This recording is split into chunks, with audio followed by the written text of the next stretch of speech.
Hey guys, Montel here, and welcome to this edition of Let's Be Blunt with Montel. I know if you've been listening to Let's Be Blunt podcast over the last year and a half, I know the one thing that you keep hearing from me over and over and over again, and I'm not going to stop saying it, is I think that this industry has done its the greatest disservice to itself by not educating the masses enough.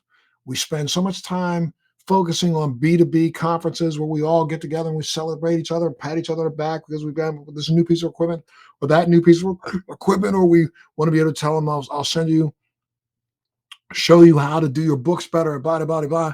But we've not been spending as much time as an industry focusing on what will actually make this industry successful. And to me, that is education, education, education, educating the masses as to why cannabis to begin with.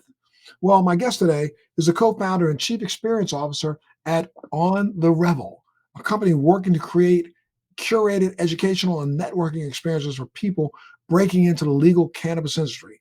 At our company's Revelry events and through the Dope People mentorship, she's working to help make cannabis industry more inclusive, more collaborative, and more diverse, and also helping cannabis owners understand that they've got to include education in their main effort to make sure their industry's even successful.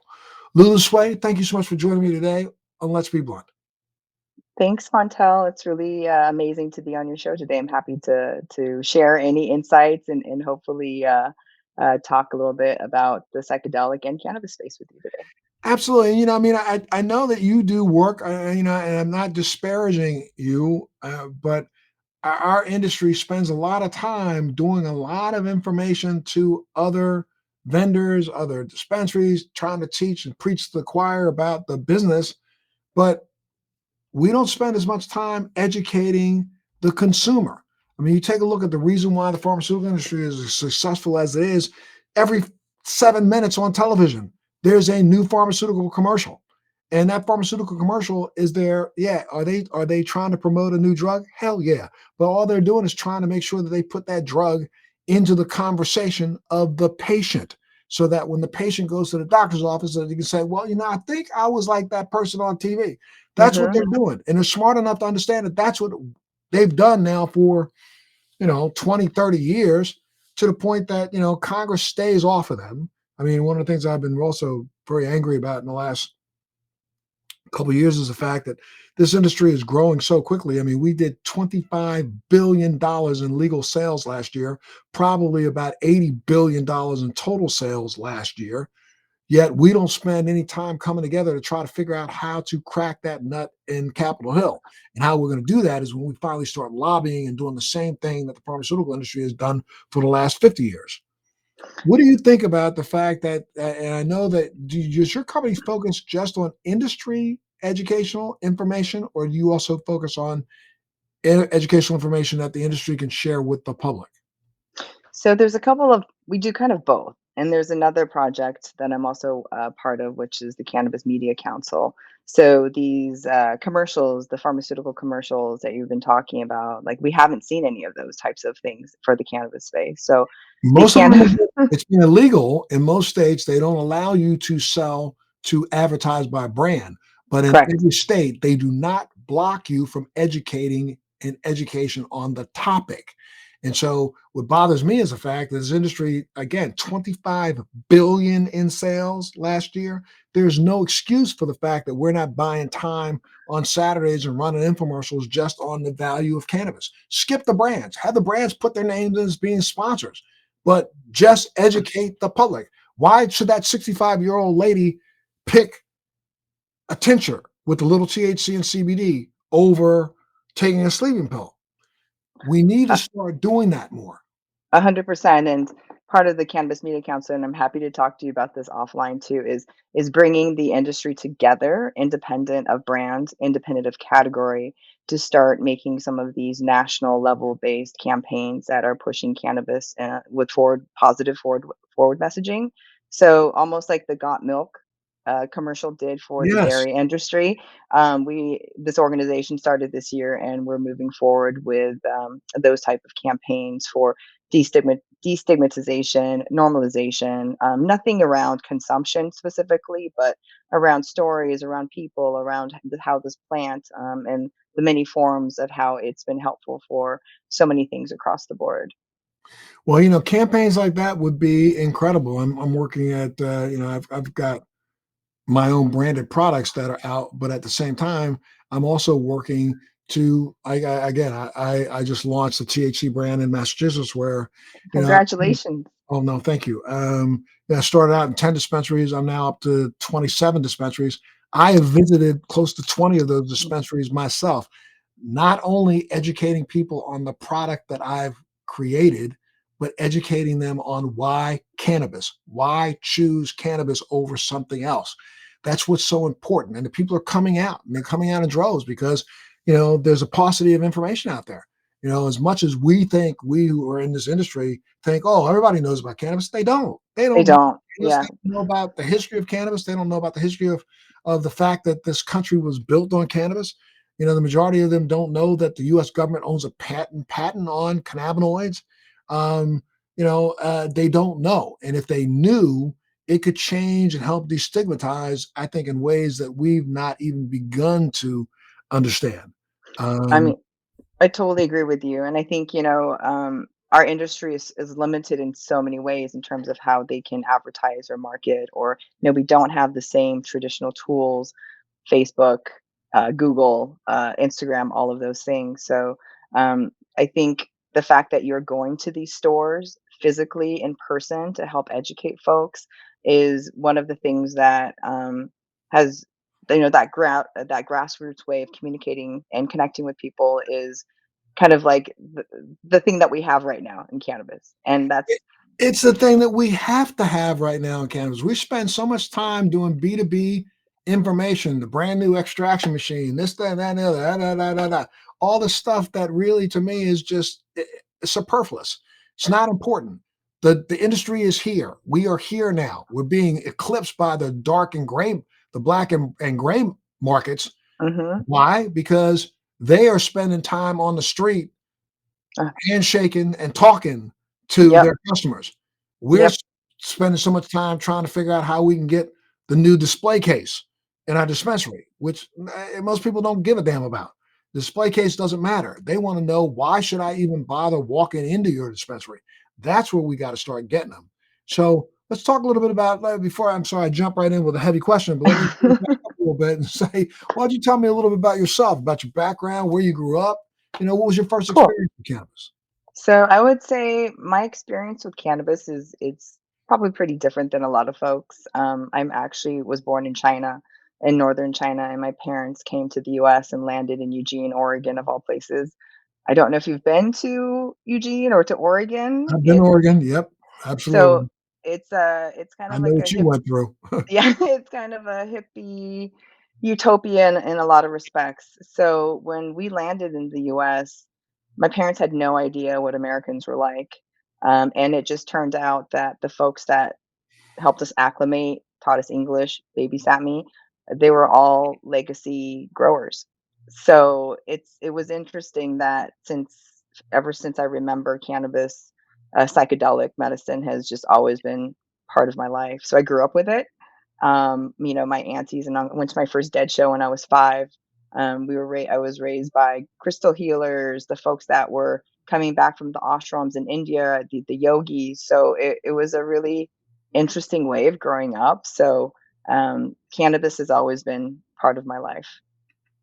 As a consumer also, or I mean, my first experience with cannabis, I was 13. I was interested, and my aunt procured for me. She went and found the best that she could, and she said, "I'd rather have you, me be part of your first experience and watch you and know that you're safe than you going off trying to find something and hanging out with your friends." So I was very lucky to have a mentor as a guide to sit with me. So that was a really amazing experience. I really got to feel safe and experience that, and that experience kind of helps me become that person for other people. So as friends and families and sometimes colleagues, I've been that Sherpa for Right. first experiences. That's excellent. So, but then you graduated from high school, went to college, and your first foray into business was in software, right? You got a Correct. background in Yeah. software. Talk a little bit about that. So I fell into technology. So it was the summer of my freshman year of college. This was in 1994. My cousin, who is a computer programmer, said, "Hey, do you want to make $10 an hour?" And at that time, I was like, "Hell yeah, I want to make $10 Hell an yeah! hour. Right. Hell yeah!" So my first job for the internet, it was for the first automotive website when Yahoo had maybe 40 links. So I went to the dealerships. I went and grabbed all of the brochures, the car brochures, and I learned how to put them online. So I learned HTML and web design, and that was my first taste of technology. And that company got bought, and they said, "Hey, do you want to? We know you're in college. You want a part-time job with us?" And I said yes. So as the internet grew, I grew with it, and I've been 20 years now in software design, technology, UI, UX before it had a name. So it's interesting because I feel like right now we're also at that new precipice of a lot of things that I felt back in the day with technology.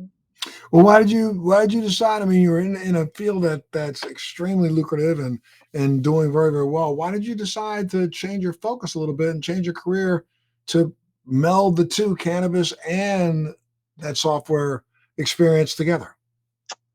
I think for me, what's beautiful about the cannabis space right now is the ability to create your own path. So at this, when Washington State went online, my friends from college, root science guys, called me up and they said, "Hey, we're using the seed to sale software program that just really isn't working for us. Can you come take a look and see if there's anything you can do to just help it map to how we work?" So at that time I went back to Seattle. I looked at the program. They had just closed off their APIs, so there wasn't a way to interact with the software at all outside of what they had.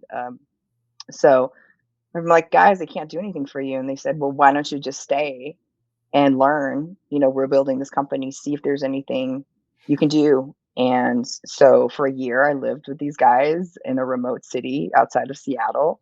And I came up from the extraction, processing, and post processing side of the house because they were introducing to the cannabis space these really amazing machines that were creating distillate. So it was able to pull out the terpenes and the cannabinoids. It was a company called VTA that was doing it in other industries. So I got to go with them. I got to look at the different markets when I, went with them on the installs. I designed a software program that would help track all of the extraction, the biomass, all the way to distillate. So it was a really awesome learning experience, and that's how I was able to meld the two. Wow. Now tell me about your company On The Revel. So On The Revel started in 2016, based in New York City. My co-founder Jacoby Holland and I met at a 420 party that was hosted by Women Grow. And back then, there was a lot of conversation around advocacy. There's conversation about investment there, but there really wasn't a lot of conversation around what was actually happening, boots on the ground. So we saw all these numbers like 2 billion market, green rush. So there's a lot of speculation and a lot of, you know, snake oil being talked about back then. I mean, still is now. So it was Sure. the first time I met someone who was also a black man, talking about what was actually happening in cannabis because he was coming from the Colorado market. So, we looked at each other and we're like, wow, there's so much misinformation happening out there. Let's see if we can put together a really cool meetup and, invite the people that we know are doing great work that we love working with, and just to really create this transparent and accessible information for folks that are interested in getting into cannabis. And that's how it all started.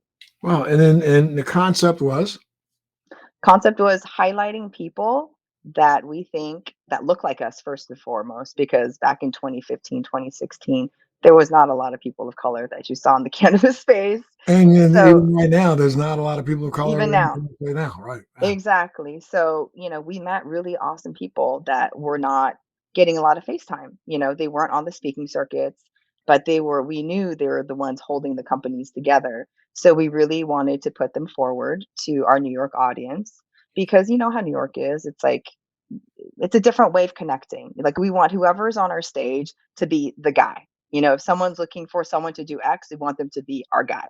So what's really special about our programming is we never do a call for speakers. We always listen to what our audience and our community is interested in. Then we create the programming around it, and then we'll go through our Rolodex and say, like, well, who's the best person that can speak on this? Who's dynamic? Who's going to make the most impact? And also, who looks like us? So in any of our events and anything that we do, it's always 1 to 2 degrees of separation from us. And that's how we've been able to create a really tight and amazing network of people. And at your events, what do they focus on? Explain the events. So previously we would pick a topic, that was interesting that we kept on hearing in, our prospective markets. So what we like to do is we'll pick a theme and then we'll invite different perspectives to talk about that theme. So it Well, could be. give me an example of what a theme would be. So, for example, we did something around VapeGate. Remember, like three years ago, there was all this controversy with vaping. So Right. we brought in someone who was on the testing side. We brought in someone from the science side. We brought in someone from the retail side, and also from the ancillary side. So people giving different perspectives on how to think about or address the situation, and that's how we always like to do this. It's like it's not about always being everyone having the same voice. It's about providing different perspectives and voices so people can learn and also come up with their own decisions as well. Our goal is not to tell people what to do. Our goal is to provide transparent and actionable information that people can always, if they're interested in, learn more about, action on. And you can lead the horse to water, but you never make it drink. But we want to have the cleanest pool possible. Sure, sure, sure. I literally kind of launched a brand in Massachusetts this last year, a THC brand that started off in 10 dispensaries. Now I'm up to 27 dispensaries. I've literally visited almost 27 of those, 20 of those dispensaries. I'm about to go back and visit about another 5 or 6, doing what I kind of call like patient appreciation events, where when I'm there, people come out to see me, but they also get an opportunity to hear why cannabis. That's the one thing that I think has been really missing in this industry, is Yeah. we're not explaining to people why cannabis. That needs to be front and center, I think, to literally move the paradigm even with legislators, because right now they don't have enough consumers, voters kicking their door down and saying, this is why I want to have cannabis. They have a lot of people in the industry trying to kick the door down and say, this is why I want to sell cannabis. They could give a crap less about us unless we can give them tax dollars. When the constituency, when their voters start saying, excuse me, why are you blocking me from having something that could actually affect the difference in my life? I think you'll start to see politicians turn the corner. But right now, as long as it's just us in the industry knocking on their door and trying to lobby them, they can turn a cold shoulder to us in a heartbeat.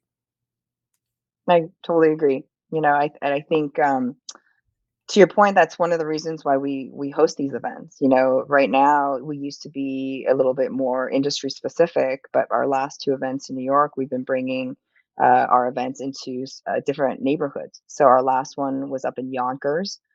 This next one, we're having a block party on the 28th in Bed-Stuy.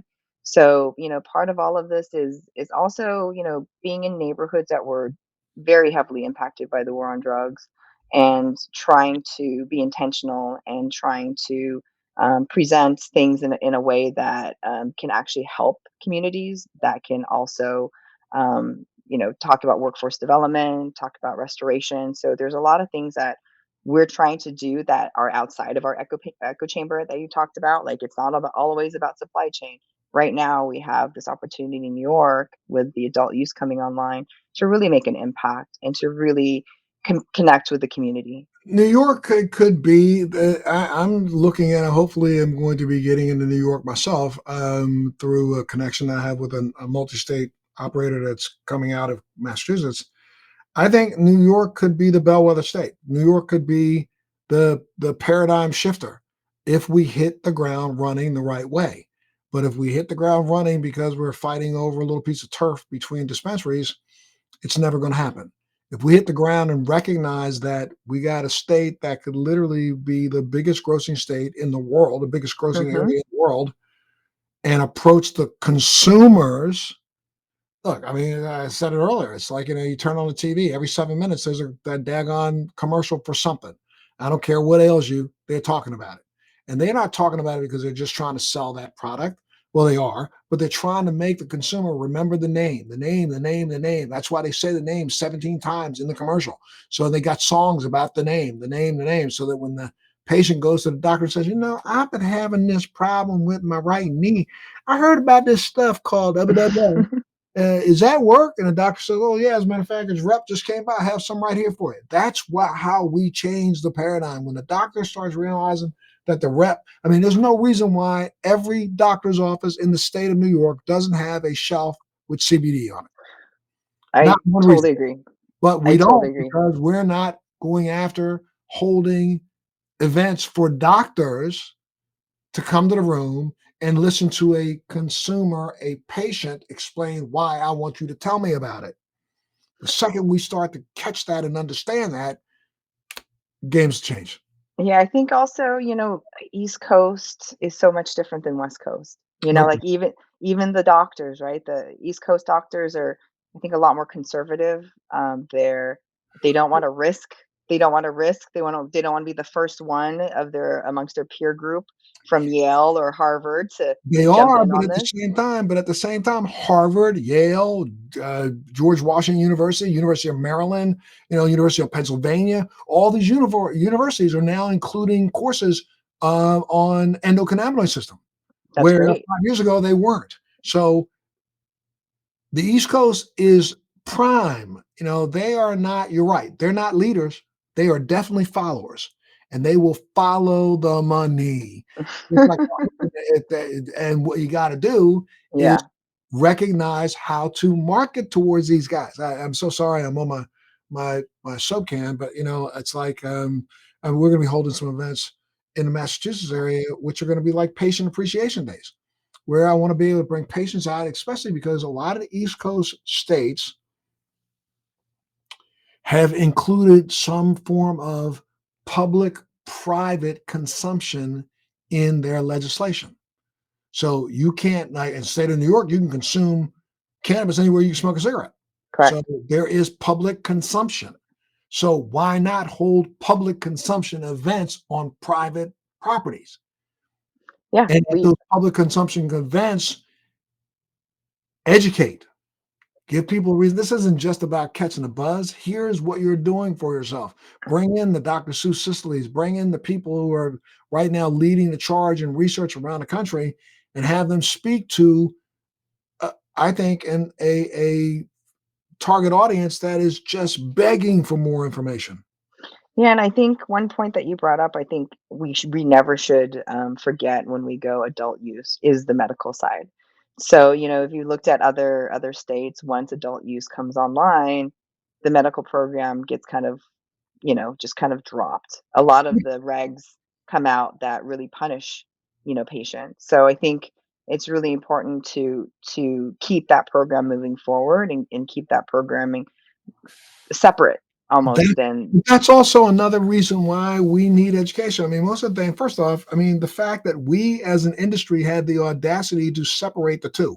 Anybody who moves towards cannabis over any other recreational drug is moving towards cannabis for a medical reason underlying anyway.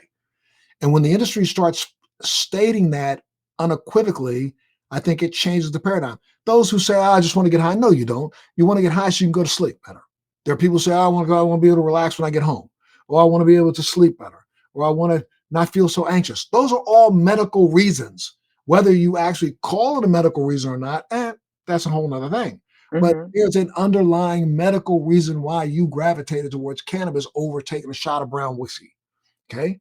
So if this industry started emphasizing that even in adult use, it's for an underlying reason, I think number one, you'll make the consumer feel much more responsible and even feel better about themselves, not thinking that, oh, you just threw me in the category of stoner, Agreed. but you put me in a category of a person who recognizes that I had a choice to make in how I exercise my right to a public or to a personal euphoria. And I choose cannabis over alcohol because I recognize that cannabis is not going to give me the hangover. Cannabis is not going to give me the headache. Cannabis is not going to destroy the blood cells, brain cells. Cannabis is going to impact my endocannabinoid system. There is no alcohol cannabinoid system, no alcohol molecule system. There's an Right. endocannabinoid system. That's what's being taught. So, I mean, it's kind of like that's where I think the messaging has to start now, or we're going to be faced with what we're looking at right this today for the next 20 years. No, I totally agree with you on that.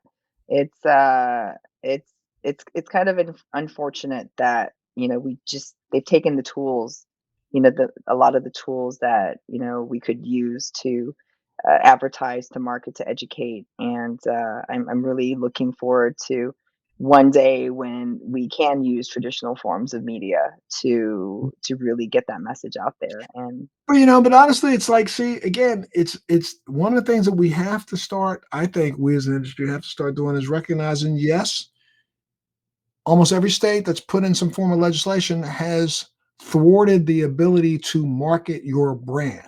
yep, Or what? The rising tide lifts all boats, my friend. You know what I mean? So if we start talking about the efficaciousness of a plant, period. Doesn't matter what brand it is, doesn't matter what cultivar it is. The plant itself has been medicinally efficacious for well over 3,000 years. If we, again, this industry made $25 billion last year in the legal market. It made probably 80 billion last year in the gray and black market combined. So put it together. There's enough money there for us as an industry to have come together, thrown a couple dollars into a pot, and done a theatrical release documentary. There's enough yeah, money there for us to have come together and put on, just like, every Saturday, Sunday, I turn on the TV and I see infomercials trying to sell me a blender, a pot, oven. I can throw an infomercial up there that starts to talk to me.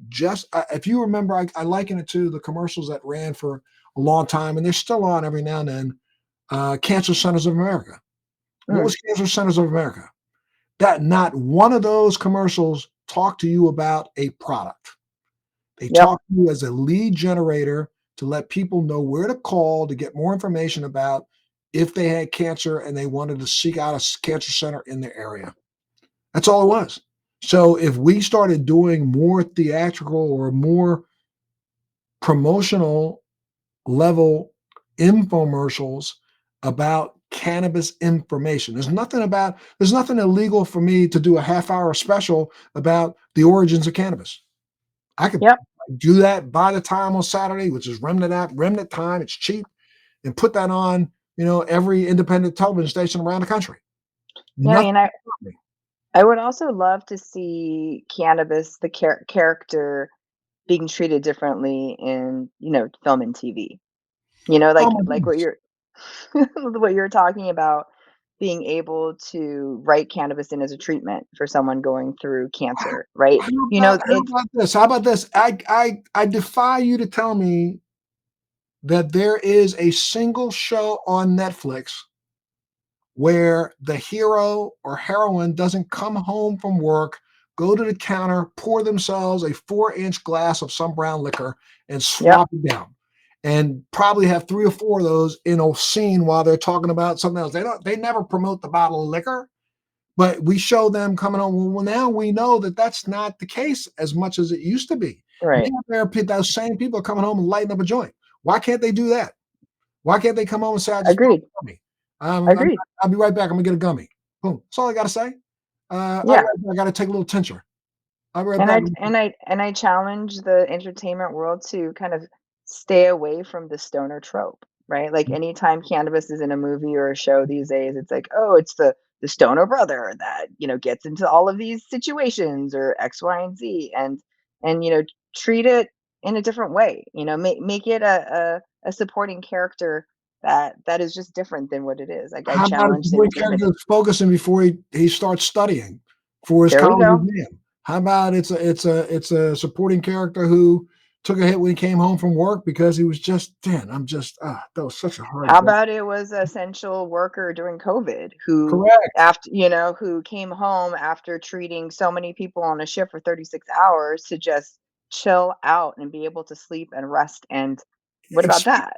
Correct, especially since we called it an essential service in all the states that were medically and medical cannabis. So I'm with you, and I really applaud the fact that, that I know that your company's probably moving in that direction, are you not? We're trying for Cannabis Media Council, we are Yeah. definitely wanting to move towards that, mainstream direction because like you said, we've everyone in cannabis, we're in our echo chamber. We go to Good. these events, we, do we talk to people. I bet you everyone in your life, since you've gotten to cannabis, a large majority of them are involved in cannabis. So Go for it. I've been involved in cannabis for 20 years. I so came forward way before this was vogue. I was out there on the street by myself, being laughed at by the same people who are trying to jump in this business right now to make money. So I hear you. back before it was legal, and I testified or spoke before at least 21 different states congressional offices, talking to them about cannabis over the course of the last 20 years. And now in the last 5 or 6, all of a sudden, there's a green rush. But, where was everybody back in 2002 when I was out there dangling by myself, hitting the front page news of newspapers because, I got stopped in Detroit or I got stopped in this place. People were laughing, oh, that's Montel, you just got caught. But the truth of the matter is, all that advocacy that I was trying to do back between 2002 and 2010, or 2001 and 2010, literally was the groundwork that was. I literally testified before the LA City Council and before the Los Angeles Legislature about when they were first getting ready to change the laws for the number of dispensaries that they were having there. I've testified in, everywhere from Connecticut to New York to New Jersey, you name it. Um, and you're right. Though now all of a sudden, everybody that had frowned upon the industry is now smiling and trying their best to get a footprint in it. Yeah, and it's really interesting, and it's causing kind of a rift in New York. There was the underground market, the legacy market that was operating and having conversations with our OCM, um, you know, and then all of a sudden, and I'd say in the past year, the gray market has sprung up. So Right. everybody's kind of jumped in with, selling at the bodega or, in the carts and the trucks and things like that. So, not just on the regulated market, it's also happening on the consumer facing side, let's just say. And again, to your point, like that kind of does mess up a little bit of the education that we're trying to do because we don't know what the products are being, out there. I just saw one where it was being served in an ice cream cone. Like there's just a lot of things happening in New York. It's kind of exciting. It's kind of scary. It's nerve wracking. Well, it's a combination of all. I agree with you. Combination of all because, like we've seen in California on the West Coast. I mean, the gray market and gray and black market outperform the legal market. That legacy market is not going to go anywhere until, Nope. governments realize, municipalities realize that the more and harder you tax the legal market, the more harder the gray and black market's going to grow. That's going to happen, unfortunately, in New York. And I'm just hoping that somebody wakes up to understanding that again. That's where the education from our industry comes in. But those that are in the legal market have to start educating the consumer that do you really trust the product that you're getting in the gray market, which is not being tested, which is not being, there's no oversight whatsoever, and informing people about, what we're seeing in some of the gray and black market products. Yeah, I hope a lot of regulators and legislators can start thinking things from like the problem point of view, right? Like the right now in New York, it's like, well, how do we I think one of the major questions to ask is like, how do we convert someone, a consumer who's been, they have their guy, you have a delivery service, that's where you get. How do we convert that person into buying from a dispensary that's regulated? Well, again, it's going to be that's going to be an issue of how hard New York comes down on this tax thing. Because if they overtax and set the prices way too high in the legal market, the consumer's going to do what they got to do. And they're not going to be going and paying 15 extra bucks for something that they could get $15 cheaper. So, and they've got to recognize that. And then I think, though, again, it's up to the legal market to try to figure out how they can do the same. Let's talk about it. Let's look at the gray and black market. It's personal touch. The gray and black market, I got to go and see somebody physically, and the gray and black market dealer is knocking on the door. They're invited into a living room. They're not telling the person to come over to this street and walk in a door and pay extra money.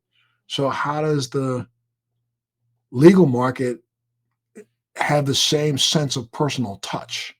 I think you can have that same sense of personal touch if, in fact, you spent more time educating, spent more time not giving back, but being present. 100%. It's that grassroots part of it. It's connecting to humans. It's forming that relationship, and I think it'd be great for, you know, I if there was a way to learn from the established operators that are already here in New York on the underground, if there was a way to learn from them and also give them incentive to come over to the regulated market, I think that would be really, really amazing. Like imagine someone, uh, white collar guy coming in trying to get into cannabis. But I just think New York is going to be so different because that person is not familiar with how New Yorkers shop. That person is not familiar with the cultural aspect. Person is not familiar with the strains and the things that are popular within specific markets, submarkets within New York. So I'm I really mean, hoping. I would think that if I were opening a dispensary in New York, I would definitely find my own. If I had to partner with somebody else who owns a space where I would do the old 15-year ago, I'm not sending out email blast. I would literally put pieces of paper in people's hands and have people hawking on the corner. This Friday night is going to be a private consumption educational event at 30 whatever block. First come, first serve, first 300 people in the door, will get to consume for free. Well, on that one night, you could probably get 300 people to walk in that door and be there because they are willing to listen. They want to hear about why cannabis. And if the dispensary was the one that was putting that on for them, you'd have 300 loyal customers, I think. Yeah, I think you just described some of our Revelry events as well. We don't have a brand, but we don't have a physical cannabis brand, but we do bring really amazing people together to connect and celebrate and learn. And I think it's really interesting. I think when you have these type of events, when you connect with human beings on this human to human level, that's how you create loyalty in terms of. Absolutely. No, I'm with you. Absolutely. 100%. So tell me a little bit about your Dope People Mentorship Program. So it's Dope People is our membership program, actually. So we do have an area off of our website and on therevel.com. It's free for membership. It's a place where we put all of the resources that we've been collecting. So resources meaning we have a directory of service providers and folks that we've worked with or our first degrees have worked with, from lawyers to accountants to construction to terpene providers to all of the things. It's also a place I'm going for a retail license in New York. My partner Jacoby is going for manufacturing processing. So we're putting the things that we're learning along the way in that area as well. It's a place for people to connect. It's a place for people to download information. We also have a Discord channel. called Dope People, where our members can access each other and information, and it's a place. What we're always trying to foster is connection. Oh, that's great. That's great. And you said you're going for a license in New York. How difficult is it right now to get a license in New York? So it's the waiting game right now. So there was first set of conditional licenses for cultivators, so hemp farmers that could transition from growing hemp to THC. Right now, they're focused on the conditional licenses for justice impacted folks for retail. So I think a couple of licenses just went out last week. So that program is moving forward, and then for the rest of the 9 license types that are standard, not conditional, we're waiting. We're waiting to see what the regs are. And is your business focused solely on New York, or are you branching out to other states? I've seen what happens when you move too quickly to other states. Take 2019 Q3 and 4, for example. So my focus right now with my business partner on that side is to learn, start small, learn and grow. Ideally, I would love to go across. I'm going to skip states. I would love to go over to London, over to Paris, over to Barcelona. That's what I'm looking for.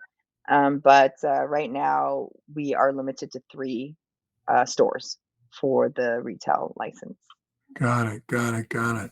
And just uh, when you look at the industry as itself, what would you love to see change in the industry?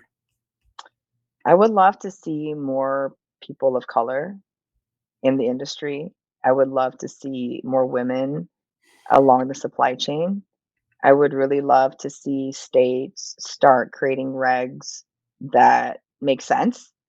I would love them to learn about what operators need and how they actually operate, so you can make regulations that make sense and don't, you know, for example, like I've seen so many times in California where all of a sudden they change the regs for labeling, right? So okay, there goes 10 grand. There goes the 10 grand that I just spent on labels. Now I have to create new packaging. Yeah, Or which is absolutely ridiculous. I chased that California thing for a while, where really got nowhere because again, it takes one vote on a city council meeting on Friday afternoon, and next thing you know, money's out the window. I would love to see people from cannabis industry go in to get these roles of regulators. I was at this event in California with one of my girlfriends, and this gentleman came up and was like, "Oh, hey, you know what? I wrote the regs for edibles. I love your edibles, but I've never learned about it until I got into the space. And I take it back. I've never even taken one of your edibles after we Mhm. started talking to him. So it's hard. It's like asking someone who's never been an engineer to all of a sudden design this rocket ship, right? Like I would love to see people that are making these laws actually come from the industry, and or at least have a counterpart. Maybe we can create some co-roles, you Right. know, and really get a holistic view of what it really means to create a healthy and forward moving, progressive, financially positive industry as well. Well, I tell you, as soon as if you get your licenses in New York, let me know because I've got some product ready for you, sitting on the shelf, ready to go. Dope. Um, and I will definitely have a manufacturer in the state of New York that'll be able to provide them. So, Montel, I would love for you to participate in our public comment period, because right now, with the way that the first iteration of packaging regulations, it's starting to look like Canada. No branding, none of that. Like, so, we're talking about being able to showcase your brand. Right now, the regs are so limiting to that. So that's so ridiculous. It absolutely is ridiculous. if you have any thing to comment on, any positioning you want to make, like we're it's a public comment period right now, and I think it's going to be a huge mistake if we don't allow for any type of brand recognition. It'll be absolutely ridiculous, stupid. I mean, I just don't understand how they can get away with doing that. But it's again, it's part of what is the biggest problem in this industry. Again, we don't spend the money together until it's too late to overcome things like this. This is something that could have been lobbied and taken care of in 5 months if we had come together. But instead, we're going to fight each other, trying to make off. You know, maybe they'll let us get away with a great package instead. You know, that's it's ridiculous. Anything else Yeah. you'd like to add? I'd love to invite you to our block party on August 28th in Bed-Stuy if you're free. You know what? Let me look and see what my calendar looks like. But I think, unfortunately, I'm at an event. Um, you said October 28th? August 28th. August 28th. Okay, wait a minute. Let's see. August. Well, we can see. I mean, yeah, Okay, we can see. Absolutely. awesome. Okay. And Reach out to me. I'll have my office reach out to you for sure. No, I don't want to sound like that, but yeah, I'll have somebody. Yeah, yeah, I'll have my people reach out. No, we'll reach out and see what's up. Okay. wonderful, wonderful, Absolutely. Well, wonderful. thank you so much, Lulu Tsui, for being here, and thank you for what you do. I keep moving on, moving on. I hope you get your licenses in the state of New York, and I hope we get to work together in the future. Yeah, I would love to, and congratulations on your launch in Massachusetts, and we'd be honored to carry your products at our dispensary. Super. Thank you so much. You take care of yourself, and make sure you keep tuning in to Let's Be Blunt with Montel. Thanks for joining me on Let's Be Blunt with Montel. Please make sure you're subscribed and hit the bell to be notified when new episodes post each week. We'd love to hear your feedback also, so please send us your comments.